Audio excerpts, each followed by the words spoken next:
Ang liliit ng apple na nakita ko dito malapit sa bahay ko.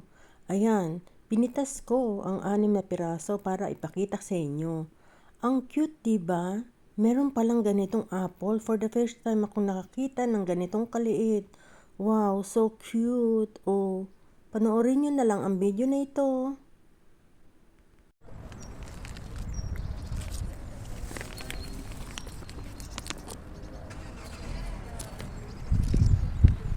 Look nyo ang mini apple. Ang bango ng amoy niya, oh. Liliit ng apple. For the first time ko makakita, oh.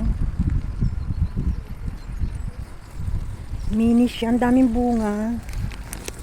Kaso ang liliit. Ayan, oh. Diba, oh.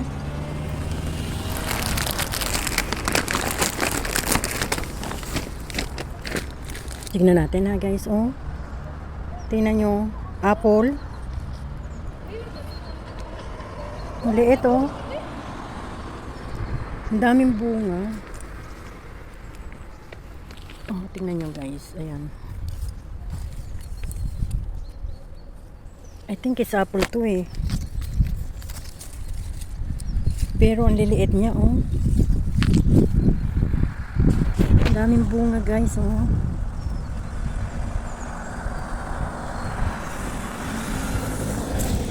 Oh. Ayun, medyo malaki. Yan, oh. Apple siya. Mini apple. Ayan, oh. Daming bunga. Nakita ko, dumadaan ako dito sa lugar na ito. Nakita ko siya, oh. Ang pink apple. Ayun, kumpul-kumpul.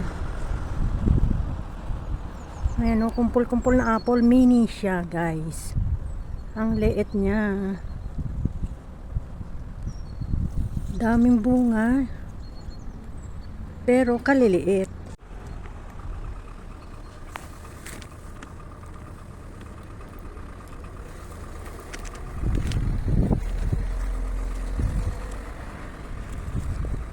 Tingnan nyo, guys, oh, mini apple.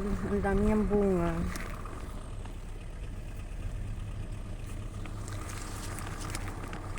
Kaso parang nabububot siya.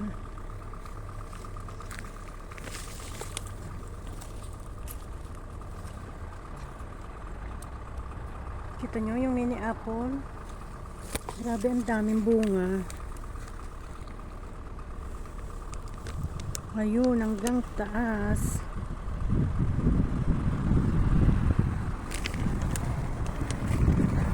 Ayan, guys, oh. First time ko makakita ng ganitong palit na apple.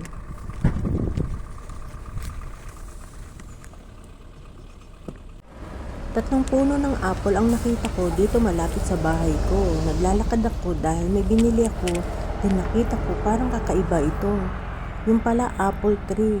For the first time ko nakita, pero lagi akong nadaan dito.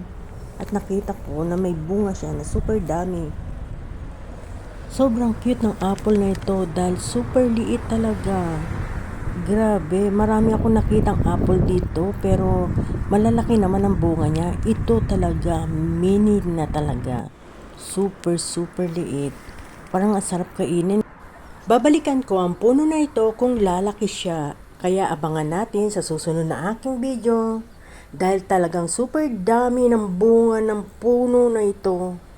3 puno ang pinuntahan ko. I hope nagustuhan nyo ang video na ito. Please like and share. Hanggang sa muli po.